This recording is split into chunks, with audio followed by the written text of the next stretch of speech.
Hey guys, welcome back to another video. Today we're sitting in my 2006 Ford F150. Today I'm going to be programming a new remote to this truck. I have only one set of keys when I bought this truck, so I want to have another remote just in case I lock myself out. We're going to be programming this new remote, which is actually very simple and not too complicated. Before you do anything, here's a few notes. Your door does need to be open, and the doors need to be unlocked, obviously.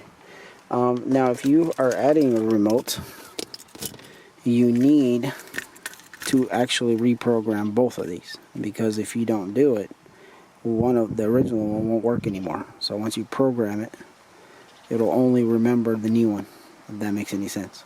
Hit the button on both of them when you're programming it, which is not very hard because they give you a pretty good window of 20 seconds. So I think up to 6 remotes or something like that.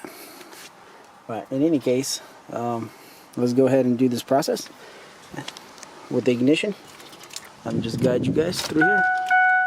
So you're gonna go 8 times, pretty decently, quick, like 1, 2, 3, 4, 5, 6, 7, 8. I don't know if you heard that, but the door's locked and unlocked. So now it's in program mode. So now I'm gonna hit unlock on both of them, and unlock on this one. So it both worked. I don't know if you heard that, but they both locked and unlocked. So now I'm done. So all I gotta do now is turn it off, and they locked and unlocked again. So right now, both of my remotes should be working. So let's try it. Yes, the new one works, and the old one works. So there you go.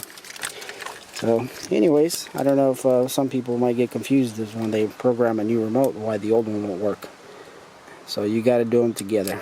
That's one of the things.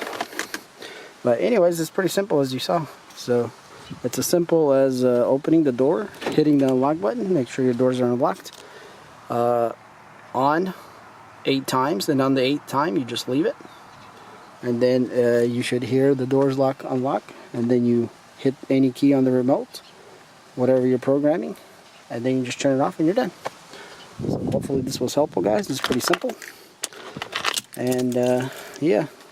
Alright guys, thanks for watching this video, and check out my other videos. And if you want to see more, hit that subscribe button. Alright, thanks for watching, and I'll see you in the next one.